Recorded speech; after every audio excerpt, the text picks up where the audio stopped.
respecto del sentido del voto. Se entiende que estamos en un Estado social de derecho. Partiendo de esa premisa y de los preceptos constitucionales, tenemos que es el mismo Estado quien en esos términos se encarga de velar por las necesidades de los habitantes del territorio colombiano. Como antecedente histórico tenemos que se tuvo que reformar la Constitución, la cual poseemos hoy en día, que es la Constitución Política de 1991, teniendo como precepto fundamental y como base de la estructura de lo que ya se va a argumentar. Se tiene que, con anterioridad a esta Constitución, era la sociedad la que le servía al Estado. Por eso denominábamos un Estado de derecho, un Estado en donde todo primero era el Estado, segundo era el Estado y lo que quedara fuera para el Estado. Es por eso que con la reforma de 1991, que es nuestra Constitución Política actual, tenemos que es el Estado quien se encarga de velar por las necesidades fundamentales de los ciudadanos. Es por eso que fundamentó derechos de primera generación, de segunda generación y los que ya conocemos.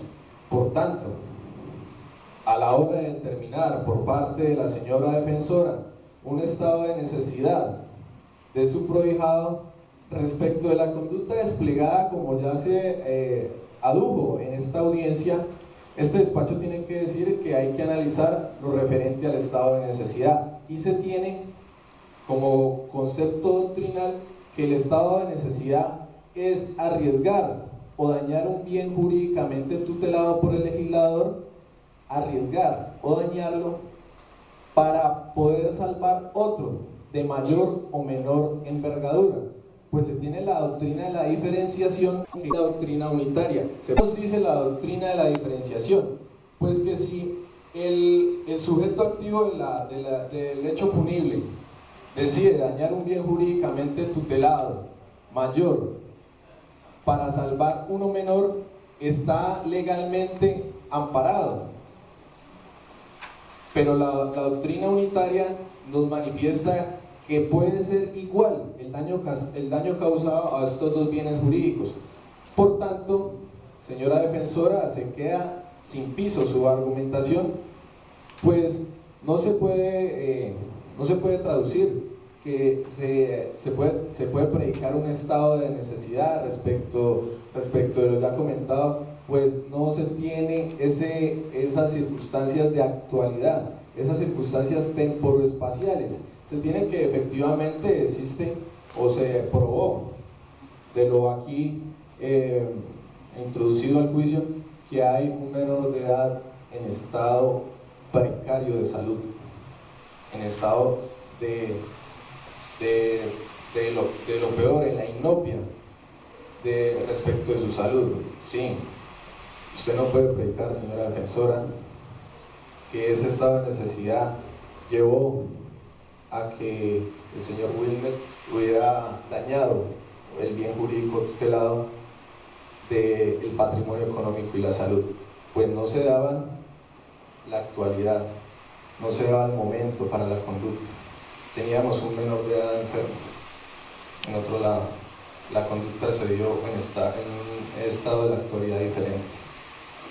Es por eso que la estructura del tipo penal nos requiere que para que una conducta sea punible, se requiere que ésta sea típica, antijurídica y culpable. Si usted, señora defensora, manifestó que por el hecho de un estado de necesidad, como lo manifiesta la doctrina, excluir de alguna responsabilidad a su protegido, no se cumple para este caso, señora defensora, como bien usted lo adujo. Pues no se ha dañado ese bien jurídico, la conducta no fue actual inminente, y más bien sí se probó que hubo una conducta que reúne todos los requisitos del tipo penal. Esto quiere decir que tenemos una conducta típica, antijurídica y culpable.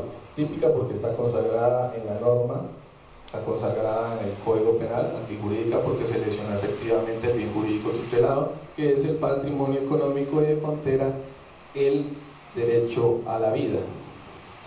y tenemos una conducta culpable, como ya se pudo establecer en esta audiencia de juicio oral.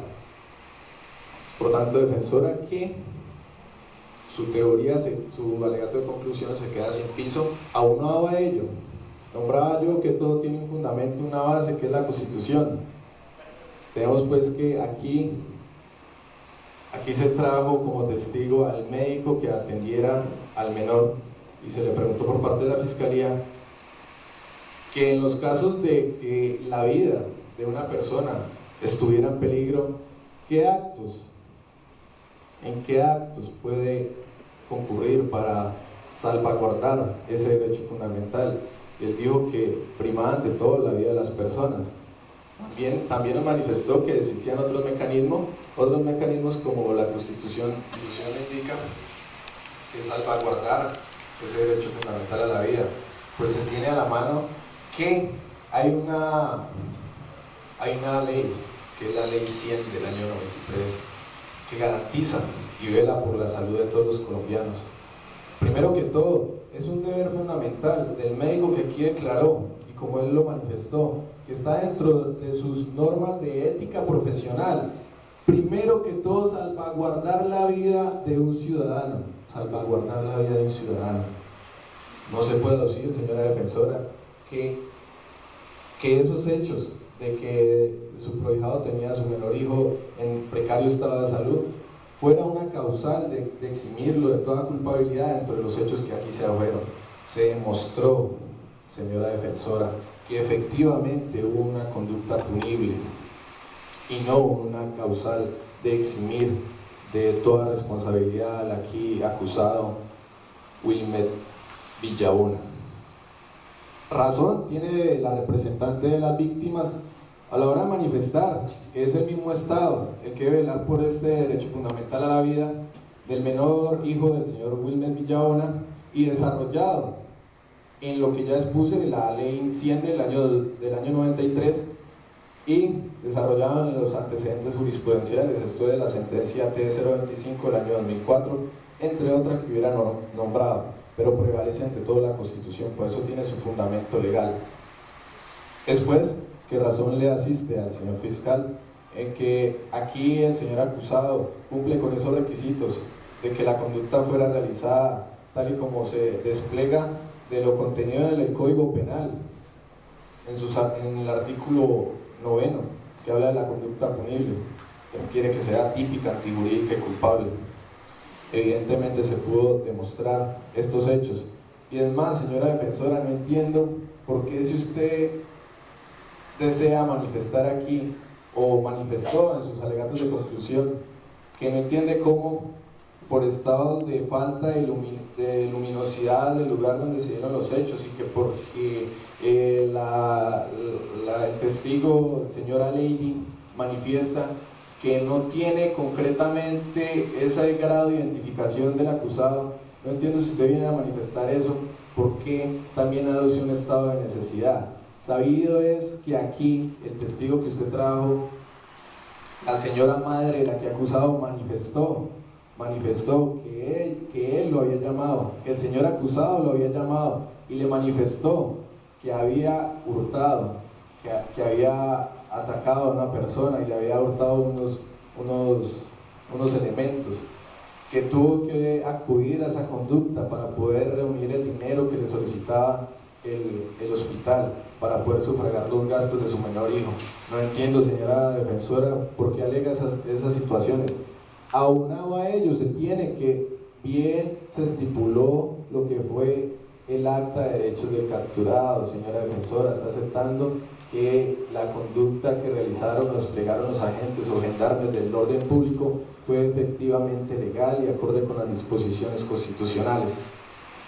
Entonces, razón asiste a la Fiscalía para determinar que el aquí acusado Wilmer